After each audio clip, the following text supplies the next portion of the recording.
या बातमीपत्राचे प्रायोजक आहेत महालक्ष्मी तथास्तु आणि महालक्ष्मी सुपर बाजार। आता कोणत्याही खरेदीवर मिळवा लाईफ टाइम डिस्काउंट। गुरे वाहून जाण्याची दुर्घटना चौकुळमधील चिखलव्हाळ बेरडकी इथं घडली।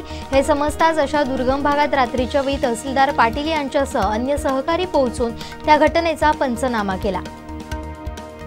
आमच्या कामाला स्टिकर लावण्यापलीकडे आमदार वैभव नाईकांना आता काम राहिलेलं नाहीये, हे सपशेल फेल गेलेत, अशी टीका माजी खासदार निलेश राणेंनी केली आहे। तळेरे कोल्हापूर राष्ट्रीय महामार्गाची दुरावस्था झाली आहे। या मार्गावरील खड्डे पावसाळी डांबराने भरण्यात यावे अशी मागणी ठाकरे शिवसेनेची आहे। याकरिता त्यांनी रास्ता रोको केला, परंतु हे आंदोलन 1 ऑगस्ट पर्यंत स्थगित करण्यात आलं। पालकमंत्री यांनी आपल्या मतदारसंघात येऊ नये म्हणून येथील लोकप्रतिनिधींचा त्यांच्यावर दबाव आहे, ते वैभववाडीत येण्यासाठी सकारात्मक आहे, असं आमदार वैभव नाईक यांनी वैभववाडीत म्हटलंय। तळेरे गगनबावडा रस्त्याच्या दुरवस्थेला स्थानिक आमदार निलेश राणे जबाबदार आहेत। त्यांच्या दुर्लक्षामुळे कोकणातील ऊस लागवड कमी झाली आहे, असा आरोप देखील जिल्हा बँकेचे माजी अध्यक्ष सतीश सावंत यांनी केला। कुडाळ तालुक्यातील सरंबळ गावात चक्क डोंगर खाली सरकतो। या सरकणाऱ्या डोंगराच्या पायथ्याशी तब्बल 30 ते 40 घरं असून या घरांना धोका निर्माण झालाय। सिंधुदुर्ग जिल्हा मध्यवर्ती सहकारी बँकेनं गुरुवारी 27 जुलैला 5000 कोटींचा व्यवसाय टप्पा गाठून सहकार क्षेत्रात इतिहास रचलाय। आता यापुढे 6000 कोटींचा टप्पा गाठण्याचा संकल्प असल्याचं ते म्हणाले। अधिकारी ऐकत नाहीत, हे केसरकर समर्थकांनी जाहीर करावं। कोणत्या शाळेत पुस्तके मिळाली नाहीत याची यादी देतो, असा पलटवार माजी जिल्हा परिषद सदस्य मायकल डिसोजा यांनी केला। महावितरणच्या इंसुली उपकेंद्रात मेल आणि सिटीमध्ये शॉर्ट सर्किट होऊन स्फोट झाल्यानं बांदा शहरासह सावंतवाडीतील 25 गावं अंधारात आहेत। पॅनल दुरुस्तीचं काम युद्धपातळीवर सुरू असून टप्प्याटप्प्यानं वीज पुरवठा सुरळीत होणार असल्याची माहिती महावितरणचे उपकार्यकारी अभियंता के.एच. चव्हाण यांनी दिली। महात्मा गांधी यांच्याबद्दल अत्यंत अवमानकारक विधान करत त्यांचा अपमान केल्याप्रकरणी काँग्रेस पदाधिकाऱ्यांनी भरड नाका इथं संभाजी भिडे यांच्या प्रतिमेस काळं फासून त्यांचा निषेध केला। सावंतवाडीमधील तळवडे गावातील मिरेस्तेवाडी येथे विनायक परब यांच्या घराच्या परिसरात आढळून आलेल्या मगरीची सावंतवाडी वनविभागाच्या कर्मचाऱ्यांनी यशस्वी सुटका करत तिला नैसर्गिक अधिवासात मुक्त केला। ऐतिहासिक मोहरम ताजिया उत्सव शनिवारी मालवणात प्रथेप्रमाणे साजरा झाला। किल्ले सिंधुदुर्ग आणि मालवणवासियांच्या ऐक्याचं प्रतीक मोहरम ताजियाकडे शिवकालीन उत्सव म्हणूनही पाहिलं जातं। पावसानं गेल्या काही दिवसांपासून जोरदार झोडपल्यानंतर शनिवारी काहीशी विश्रांती घेतली होती, त्यामुळे देवगडच्या पवनचक्की गार्डन भागात आल्हाददायक वातावरण पाहायला मिळालं।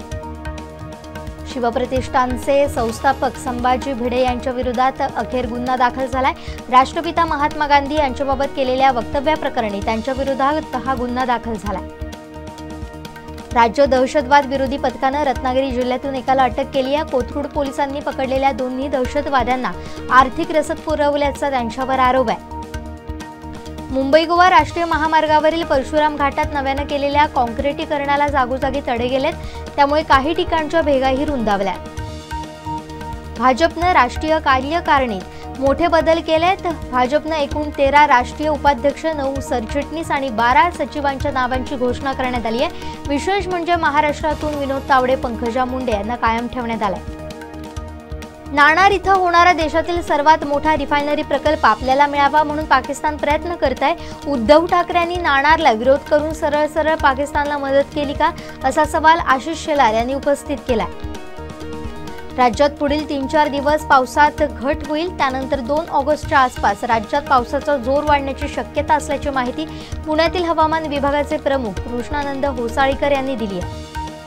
माढ्याचे भाजप खासदार रणजितसिंह नाईक निंबाळकर यांनी काँग्रेसबद्दल मोठा दावा केलाय। काँग्रेस पक्ष लवकरच महाविकास आघाडीमधून बाहेर पडणार आहे। काँग्रेसमधील काही आमदार सत्तेत येण्याची शक्यता आहे, असाही दावा त्यांनी केला।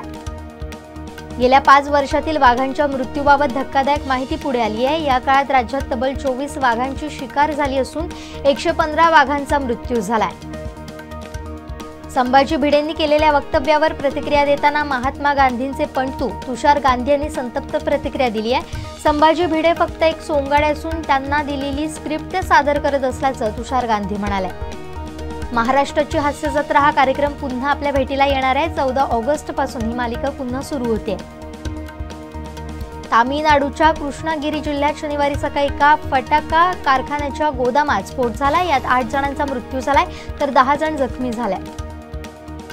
ऑस्ट्रेलियाचा आक्रमक खेळाडू ग्लेन मॅक्सवेल लवकरच बाप होणार आहे। मॅक्सची पत्नी विनू रमन हिचे बेबी शॉवरचे फोटो सोशल मीडियावर व्हायरल झाले, ज्यामध्ये ती पारंपरिक हिंदू वेशभूषेमध्ये दिसली।